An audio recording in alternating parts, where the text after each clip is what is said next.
어느 한적한 마을에 민수라는 대학생이 살고 있었습니다. 방학을 이용해 고향에 내려왔던 민수는 오랜만에 밤에 마을 주변을 산책하기로 했습니다. 그날 밤 달빛이 흐릿하게 마을을 비추고 있었고 바람은 서늘했습니다.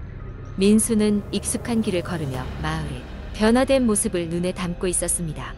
하지만 평소와는 다르게 마을의 분위기가 어쩐지 음산하게 느껴졌습니다. 민수는 산책 도중 오래된 성당 앞에서 발걸음을 멈췄습니다. 이 마을의 성당은 100년이 넘은 건물로 오랜 세월 동안 많은 이야기를 간직하고 있는 곳이었습니다. 성당은 지금은 사용되지 않아 사람들의 발길이 끊긴 지 오래였습니다. 민수는 그 건물에 대해 어렸을 때 할머니로부터 들은 이야기를 떠올렸습니다. 할머니는 성당에서 이상한 소리가 들린다는 소문이 있다고 하셨습니다.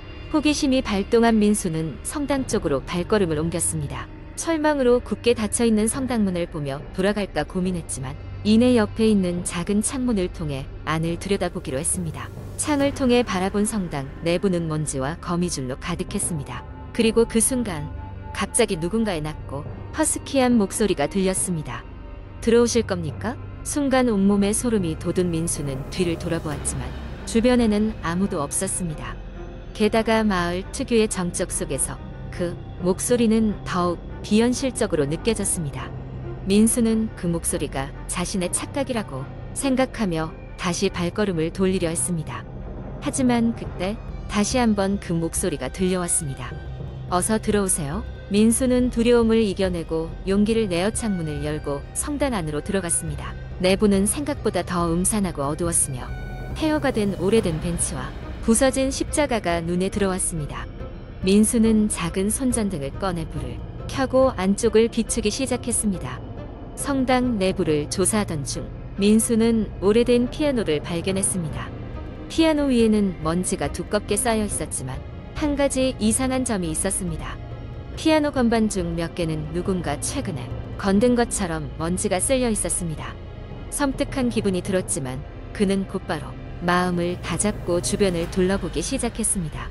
그 순간 피아노에서 갑자기 음악이 흘러나오기 시작했습니다. 민수는 깜짝 놀라 피아노 쪽을 보았지만 아무도 그곳에 없었습니다. 음악은 계속해서 성당 안을 울리고 있었습니다. 건반이 저절로 눌러지는 모습은 오싹함 그 자체였습니다. 민수는 두려움에 휩싸였지만 무작정 돌아갈 수 없다는 생각으로 피아노 쪽으로 다가가 보았습니다. 피아노 건반 위에는 한 장의 낡은 종이가 놓여 있었습니다. 그것은 오래된 악보였고 적혀있는 공명은 이렇게 시작하고 있었습니다. 마지막 고백. 민수는 그 종이에 손을 대보는 순간 자신의 앞에 기묘한 영상이 펼쳐졌습니다. 마치 과거의 한 장면을 보는 듯한 느낌이었습니다. 성당 안에는 1920년대 복장을 한 남자가 무릎을 꿇고 피아노를 치고 있었고 그의 옆에는 한 여인이 슬픈 미소를 지으며 그를 바라보고 있었습니다. 남자는 간절한 표정으로 악보를 보고 있었습니다. 악보의 마지막 페이지를 넘긴 그 순간 여인은 눈물을 흘리며 그를 안았고 영상은 점점 희미해지며 사라졌습니다. 민수는 어안이 벙벙한 상태로 그 자리에 서 있었습니다. 이는 단순한 성당이 아니었습니다. 그 속에는 무언가 설명할 수 없는 커다란 비밀이 숨겨져 있었습니다. 그리고 그의 마음속에는 이 이야기를 모두 풀어봐야겠다는 강한 의지가 자리 잡게 되었습니다. 밖에서 다시 바람이 불기 시작했고 민수는 정신을 차리고 성당을 나섰습니다. 그는 머릿속에 맴도는 수많은 의문들을 풀기 위해 앞으로 얼마 남지 않은 방학 동안 다시 이곳을 찾아와 조사하기로 마음먹었습니다. 마을에는 아직 밝혀지지 않은 그리고 잊혀져 가던 진실이 숨겨져 있었습니다. 이후 민수는 성당의 비밀을 풀기 위한 여정을 시작했습니다. 그는 마을의 오래된 문헌을 뒤지고 전설을 찾아내고 노인들로부터 이야기를 들으며 점차 그 비밀에 다가가기 시작했습니다. 성당에 얽힌 이야기는 생각보다 깊고 심오한 비극을 품고 있었습니다. 여러 세대를 거쳐 내려온 사랑과 배신, 그리고 영원히 풀리지 않을 의문들이 그의 앞에 놓여 있었습니다. 이런 식으로 민수의 공포스럽고도 감동적인 탐험은 시작되었고 이는 마을의 전설이 되어 사람들 사이에 두고두고 이야기되었습니다. 성당을 둘러싼 진실을 풀기 위해 민수는 과연 어떤 길을 걸어가게 되었을까요? 그의 이야기는 아직 끝나지 않았습니다. 두 번째 이야기. 어느 조용한 시골 마을. 이곳에서는 밤이 되면 대개 9시만 되어도 모든 불이 꺼지고 사람들은 잠자리에 들곤 했다. 하지만 그날 밤 11시가 넘어서도 한 집에서는 불이 환하게 켜져 있었다. 그 집은 마을 주민들 사이에서 저주받은 집이라고 불리던 오래된 저택이었다. 이 집에는 새로운 가족이 이사 온 지 얼마 되지 않았다.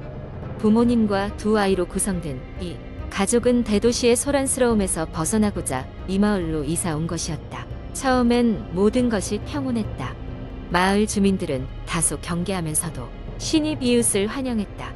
하지만 시간이 흐르고 저택에 대한 소문을 듣게 되자 사람들은 점점 그 가족을 멀리하기 시작했다. 저주받은 집에 관한 소문은 오랫동안 전해져 내려오던 이야기였다. 몇십 년 전 그 집에서는 끔찍한 살인 사건이 있었다고 한다. 정신을 앓던 한 남자가 자신의 가족을 모두 잔인하게 살해한 뒤 스스로 목숨을 끊었다고 한다. 그 이후로 그 집에 거주하던 사람들은 지속적으로 불운을 겪으며 집을 떠났다는 이야기였다. 이사 오고 몇 주가 지나자 가족들은 집에서 이상한 일들이 벌어지기 시작했음을 감지했다.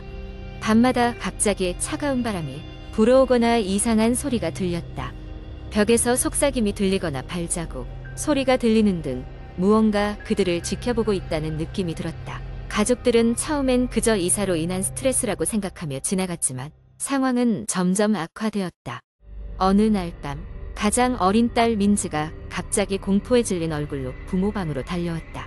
그녀는 방에서 누군가 자신을 바라보고 있다고 말했다. 부모는 민지를 진정시키고 그녀의 방으로 갔지만 당연히 아무것도 발견할 수 없었다. 그러나 민지는 계속해서 자기가 본 것이 절대 꿈이 아니라고 주장했다. 그날 밤 부모도 이상한 악몽을 꿨다. 피투성이가 된 남자가 그들을 향해 다가오는 꿈이었다.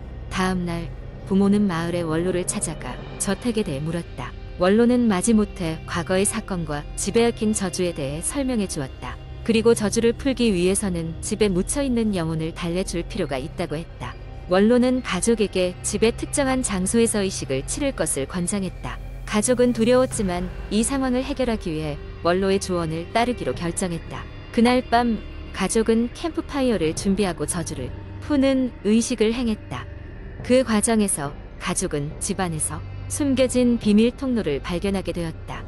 통로는 지하실로 이어져 있었고 그곳에서는 오래된 일기와 함께한 사람의 유골이 발견되었다. 일기를 읽어본 부모는 과거 이 집에서 살았던 그 가족이 겪었던 끔찍한 일들에 대해 알게 되었다. 실은 그 남자는 정신질환 때문에 가족을 죽인 것이 아니라 그들 모두 희생당한 것이라는 사실이었다.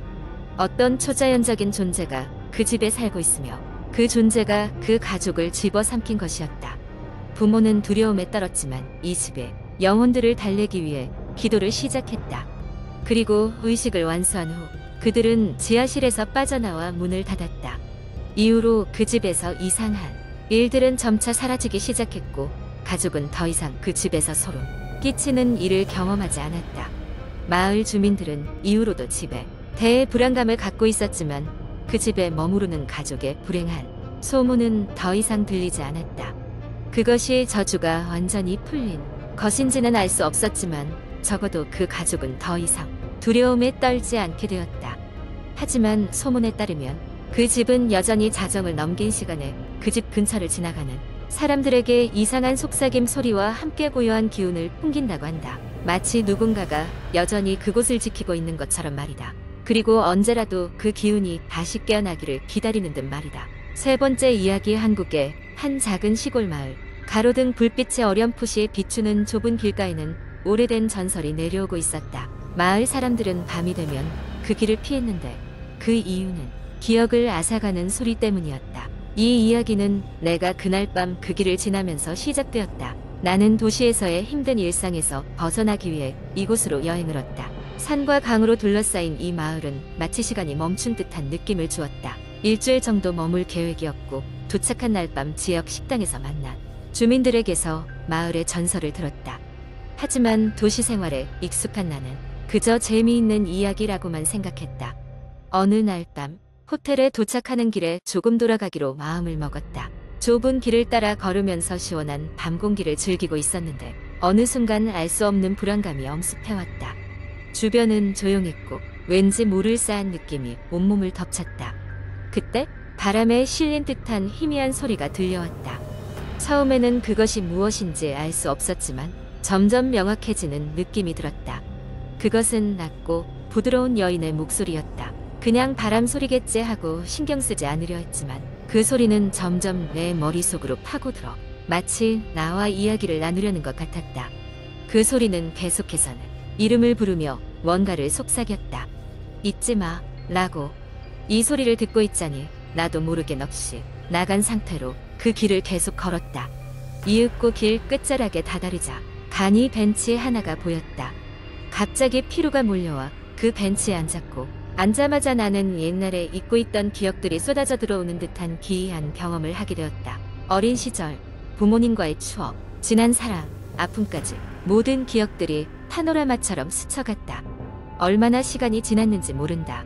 정신을 차렸을 때는 새벽이었고 나는 길가에 엎드려 있었다. 무거운 몸을 일으키고 나니 머릿속은 텅 빈 듯 복잡했다. 내가 왜 이곳에 있는지, 어디로 가야 할지, 심지어 내 이름조차 기억이 나지 않아 혼란에 빠졌다. 나중에야 마을 주민들에게 들은 것은 그 길에서 들리는 소리는 사람이 기억을 앗아가 버려 그 길의 미로 속에 갇히게 만든다는 이야기였다. 믿기지 않았지만 나는 그 사건 이후 날마다 조금씩 기억을 잃어갔다. 내가 누구인지, 왜 여기 있는지, 또한 이 이야기가 어떻게 끝나는지조차 점점 흐려지고 말았다. 이후로 수년이 지난 지금 나는 이 길을 다시 한번 걸으며 이 글을 남긴다. 혹시 나처럼 이 길을 지나게 될 다른 이들이 있다면 이 글이 그들에게 경고가 되기를. 설령 이 글이 어디까지 전해질지 모르겠지만 이 소리가 다시 내 이름을 부르던 그 밤처럼 당신의 기억을 앗아가지 않기를 바란다.